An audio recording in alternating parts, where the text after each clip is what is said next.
The knife never comes from the front. If it did, you would catch the hand. You would block the strike, you would fight back. The front is where enemies stand. The front is where war happens. But you were not at war, you were at dinner. You were laughing, you were sharing your dreams, your fears, and your weaknesses with someone you called a friend, someone you called a partner, and that is why you are bleeding. The betrayal that destroys you never comes from a stranger. A stranger cannot hurt you, because a stranger has no access to your back. The betrayal always comes from the person you handed the key to. And looking back, you feel stupid. You feel blind. You replay the memories, and suddenly the red flags you painted white begin to bleed through. You see the glances, you hear the pauses. You realize that the signs were there all along, screaming at you in a language you refuse to learn. You want to believe that humans are good. You want to believe that loyalty is the default setting of the soul. Machiavelli would laugh at you. 500 years ago, in the brutal courts of Florence, Niccolò Machiavelli wrote the code that governs human nature. He did not write about how things should be. He wrote about how things are, and his verdict was cold. Men are ungrateful, fickle, false, cowardly, covetous. If you operate on the assumption that people are loyal until proven otherwise, you are walking through a minefield with your eyes closed. You are begging to be destroyed. But if you learn to see, if you learn to decode the subtle dark mechanics of the human shadow, you become something else. You stop being a victim of betrayal and become a master of human dynamics. You can spot the traitor before they draw the blade. There are 3 specific behaviors, 3 tells that reveal a person who is incapable of loyalty. These are not obvious. They are not the person who lies to your face. They are the person who smiles too much, the person who agrees too quickly, the person who uses honesty as a mask for deceit. We are going to dissect them. We are going to rip the mask off. By the end of this video, you will look at your circle, and you will see the cracks in the foundation, and you will finally have the permission to do what you have been too afraid to do. Cut the rope. Before we identify the 3 types of traitors, you must understand why you keep letting them in. There is a flaw in your operating system. It is called the projection of virtue. You are a decent person. You value your word. If you say you will help, you help. Because you operate this way, you project this value system onto others. You assume that because you would not betray them, they will not betray you. This is a fatal error in strategy. Machiavelli warns, a man who wishes to make a profession of goodness in everything must necessarily come to grief among so many who are not good. You are projecting your own reflection onto a wolf. The wolf does not care about your reflection. The wolf cares about hunger. Most people view trust as a feeling. I feel like I can trust him. Wrong. Trust is not a feeling. Trust is a calculation. The moment you rely on vibes or chemistry, you are prey. The greatest con artists in history, from Casanova to Bernie Madoff, were masters of vibes. They made you feel special. They made you feel understood. They used your desire for connection as the Trojan horse to enter your walls. You must stop trusting your feelings and start trusting patterns. Patterns do not lie, words lie. Emotions lie, but behavior is the only truth. We are going to look at 3 specific behavioral patterns that signal a dormant enemy. These are the people who are currently in your life, masquerading as allies. Traitor sign number 1. The weaponized vulnerability, the premature confessor. This is the most counterintuitive sign, and that is why it catches the smartest men off guard. We are taught that vulnerability is a sign of closeness. We are taught that if someone shares their pain, their secrets, or their trauma with us, it means they trust us. So you meet someone, a new friend, a new colleague, a potential romantic partner, and within the first few hours, or perhaps the first week, they dump something heavy on you. They tell you about their abusive childhood. They tell you about their crazy ex who ruined their credit. They tell you a deep, dark secret that they've never told anyone else. Your ego swells. You think, wow, they must really see something special in me. We have a deep connection. You are not special. You are a target. This is not intimacy. This is premature confession. And in the world of dark psychology, this is a transaction. Machiavelli understood that men are driven by 2 principal impulses, either by love or by fear. But there is a third driver. Debt. When someone gives you a secret, they create an immediate subconscious debt. They have given you a piece of themselves. Now the social contract of reciprocity demands that you give them a piece of yourself in return. So what do? You lower your shield. You tell them your secrets. You tell them about your insecurities. You tell them about the friction in your marriage or the money you're hiding from the taxman. You think you are bonding. In reality, you are handing them ammunition. The premature confessor is often a person with no boundaries. A person with no boundaries has no loyalty. If they are willing to betray their own privacy to a stranger, they will betray your privacy to the next stranger they meet. Think about it. Why would they trust you so quickly? They don't know your character. They don't know if you are a good man. They do it because it is a manipulation tactic. It is a way to speedrun trust. They want to bypass the necessary time it takes to build real loyalty by hacking your empathy. They are looking for a savior, or they are looking for a leverage point. Real trust is slow. Real trust is earned. The Romans knew this. The Spartans knew this. You did not enter the inner circle by sharing a sad story. You entered by bleeding on the same battlefield for 10 years. Beware the person who tries to fast forward the relationship. If someone tells you their darkest trauma on the first date, run. They are not looking for a partner. They are looking for a hostage. They are looking for someone to carry their baggage. And the moment you try to set a boundary, the moment you try to pull back, they will weaponize that vulnerability. They will say, I opened up to you. I trusted you. How could you be so cold? Now you are trapped. You stay because you feel guilty. And that guilt is the cage they built for you within the first hour of meeting you. Machiavelli would advise you to accept the information, but give nothing in return. Listen, observe, but keep your own cards face down. A secret shared too soon is not a gift. It is a hook, do not bite. Traitor sign number 2. The Switzerland syndrome, the pathological neutral. I don't want to get involved. I'm just going to stay out of it. I see both sides. These sentences sound mature. They sound reasonable. They sound like the words of a peacemaker. They are the words of a traitor. In The Prince, Machiavelli writes a chapter titled that neutrality is often fatal. He argues that when two powers are fighting, the one who remains neutral is hated by the loser and despised by the winner. Why? Because neutrality is not a moral stance. Neutrality is a safety calculation. When a person stays neutral in the face of disrespect towards you, they are not being objective. They are hedging their bets. Let's say you are in a conflict. Someone has wronged you. Someone has stolen from you, lied about you, or disrespected you publicly. Your friend watches this happen. They know you are right. They know the other person is a snake. But when you ask for their support, they shrug. I'm friends with both of you. I don't want to choose sides. Understand this clearly. Silence is a choice. By refusing to condemn the disrespect, they are validating the disrespect. The pathological neutral values their access to people more than they value their principles. They want to be popular. They want to be liked by everyone. They want to keep all doors open. A person who wants to be liked by everyone stands for nothing. If they will not defend you when you are right, they will not defend you when you are vulnerable. This type of person is dangerous because they are invisible enemies. They don't attack you. They just step aside and let the bus hit you. And then they show up at the hospital with flowers saying, I'm so sorry this happened to you. They are the first to congratulate you when you win, and the first to disappear when you lose. Machiavelli respected an open enemy more than a neutral friend. An enemy you can fight. An enemy declares his position. You know where he stands. The neutral friend stands on shifting sand. You build your house on them, and when the storm comes, the foundation liquefies. Look at your circle. Who are the people who always play devil's advocate when someone hurts you? Who are the people who say, well, maybe he didn't mean it like that, when he clearly meant it exactly like that? They are not trying to give you perspective.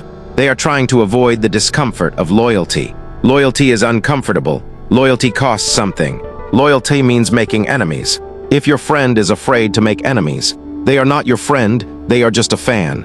And fans are fickle. Dante Alighieri, a fellow Florentine of Machiavelli, reserved the hottest places in hell, not for the violent but for those who, in times of moral crisis, preserved their neutrality.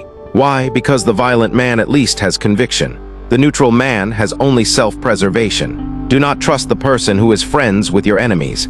It is a mathematical impossibility. If they are drinking with the person who is trying to poison you, they are handing them the cup. Cut them loose. Let them be neutral in the void. You need allies who are willing to bleed, not spectators who are eating popcorn while you fight for your life. Traitor sign number 3, the grandstander of virtue. The moral performer. I hate drama. I am an empath. I never lie. I'm just a nice guy. That's my problem. The loudest announcements in a room are usually the biggest lies. In psychology, this is called reaction formation. It is a defense mechanism where a person obsessively portrays the opposite of what they actually are because they are terrified of their own nature. The person who constantly tells you how much they hate drama is always the source of the drama. The person who constantly tells you how honest they are is usually getting ready to deceive you. Machiavelli wrote extensively about the appearance of virtue. He advised princes that it is not necessary to have all the virtues, but it is necessary to appear to have them. Everyone sees what you appear to be. Few experience who you really are. But here is the twist. The modern manipulator has read the playbook. They know that to hide their dark triad traits, narcissism, Machiavellianism, psychopathy, they must wear the mask of a saint. They don't just act good, they perform goodness. They share social justice posts 20 times a day. They talk loudly about their charity work. They judge others for their moral failings. They position themselves as the mom or dad of the group, the protector of the conscience. This is camouflage. A truly good person does not need to advertise their goodness. Goodness is quiet, integrity is silent. It is demonstrated in action, not in press releases. When someone is broadcasting their morality, they are selling you something. And if they are selling, you should check your wallet. This type of person is the most dangerous of the three because they weaponize morality against you. If you catch them in a lie, they will flip the script. How can you accuse me after everything I've done for you? I'm the only one who cares about you. They use their virtue as a shield. You cannot attack them because they are so nice. You cannot question them because they are so spiritual. But pay attention to the disconnect. Watch the person who is so nice to you, but rude to the waiter.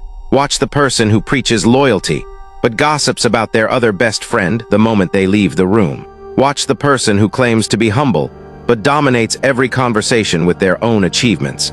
The mask always slips. Machiavelli warns that the wolf does not knock on the door and say, "I am here to eat you." The wolf puts on the skin of the sheep. He bleats, he grazes. He waits until the shepherd is asleep. The moral performer is the sheepkin.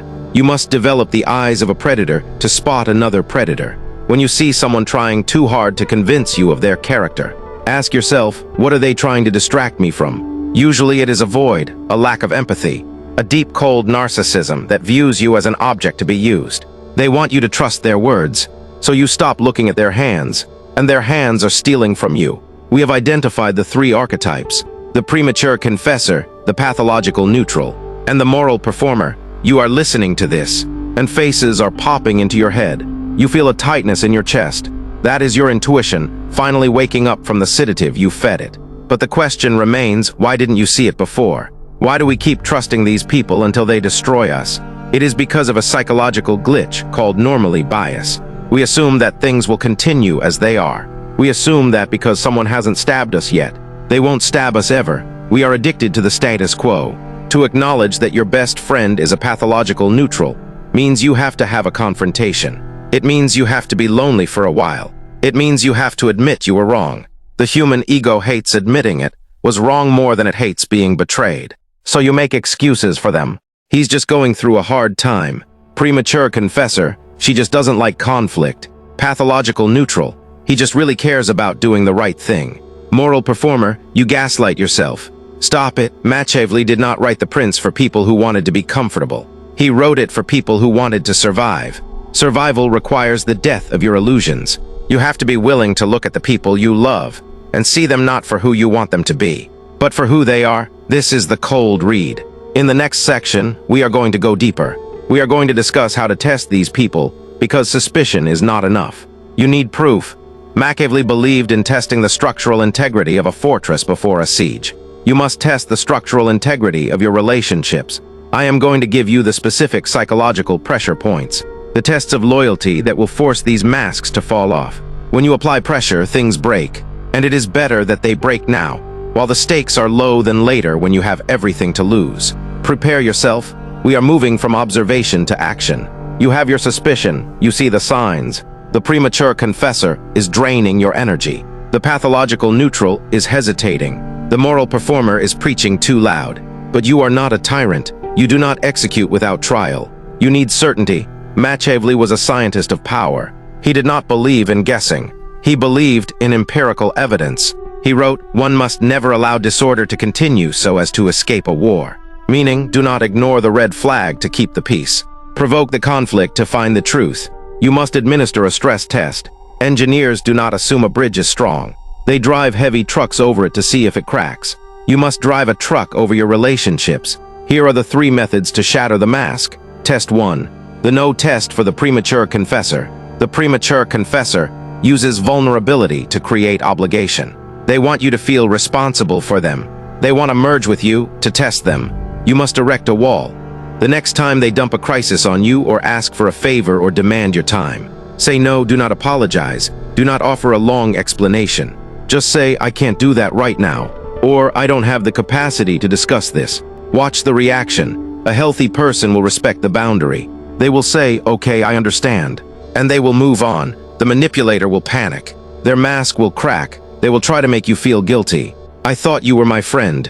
I have no one else to talk to. You're abandoning me, or they will get angry. They will turn cold. They will withdraw to punish you. This reaction tells you everything. It proves that their vulnerability was not a request for connection. It was a demand for submission. When you refused to submit, the predator revealed its teeth. If a no destroys the relationship, it wasn't a relationship. It was a parasitic attachment. Test 2, the public defense. Test for the pathological neutral. The neutral wants to play both sides. They want to exist in the shadows where it is safe. Drag them into the light. Create a situation where they are forced to take a public stance. It doesn't have to be a war. It can be an opinion, a decision, a preference. We need to make a decision on this project. I think we should go left. John thinks we should go right. Where do you stand? Do not let them say both have good points. Look them in the eye, hold the silence. I need to know which path you support. Watch them squirm, watch them sweat. The neutral is terrified of accountability. They will try to deflect. They will try to make a joke. They will try to delay. If they cannot support you in a small decision, they will never support you in a crisis or raise the stakes. Share a controversial opinion that you know is true but unpopular. See if they back you up, or if they look around the room to see what the group thinks first. If they check the room before they check their conscience, they are not your ally. They belong to the herd, and the herd will trample you the moment you trip. Test 3, the withdrawal of praise. Test for the moral performer. The moral performer runs on fuel. That fuel is validation. They need to be told they are good, kind and special. Cut the fuel line. Stop praising them. Stop reacting to their virtue signaling. When they tell you about their charity work, simply nod and say, cool. When they post their self-righteous rants, do not like it. Treat them as if their goodness is normal. Expected, boring. Even narcissists hate being bored. They hate being ordinary. If you stop feeding their ego, they will escalate. They will do something more dramatic to get your attention, or they will start to devalue you. They will make subtle digs. You don't seem to care about these issues. You've become very distant. They will try to provoke a reaction because negative attention is better than no attention. By starving their vanity, you force the monster to come out of the cave. You will see the rage behind the smile. You will see how quickly their unconditional love turns into conditional hate. Now you know you have seen the signs. You have run the tests. The results are in. You are surrounded by people who cannot be trusted. This realization brings a heavy feeling. It brings grief. You might feel the urge to burn everything down, to scream at them, to expose them. Stop. Machiavelli warns against useless anger. He who desires to be obeyed must know how to command. And the first person you must command is yourself. Do not create a scene. Do not announce your departure. The amateur announces they are leaving. The master just disappears. If you confront a manipulator, you give them one last chance to manipulate you. They will cry, they will gaslight, they will spin the story to make you look like the crazy one. Do not give them the microphone. Use the fade, slowly withdraw your energy. Become boring, become busy, become unavailable. The premature confessor will find a new ear to bleed into. The pathological neutral will find a new strong person to hide behind. The moral performer will find a new audience to clap for them. Let them. Your goal is not to fix them. Your goal is to secure your perimeter. You are building a kingdom of the mind, of finance, of spirit. You cannot have spies inside the walls. You cannot have saboteurs at the dinner table. This is the cold truth of adulthood. Your circle should decrease in size, but increase in value. A table of 12 where 6 are hiding knives is not a feast. It is an ambush. A table of 2 where loyalty is absolute is an empire. So do you trust no one? Do you become a paranoid recluse watching shadows alone in the dark? No, that is weakness. That is fear masquerading as wisdom. Machiavelli did not say trust no one. He said trust yourself to see reality. The ultimate goal of this dark knowledge is not isolation.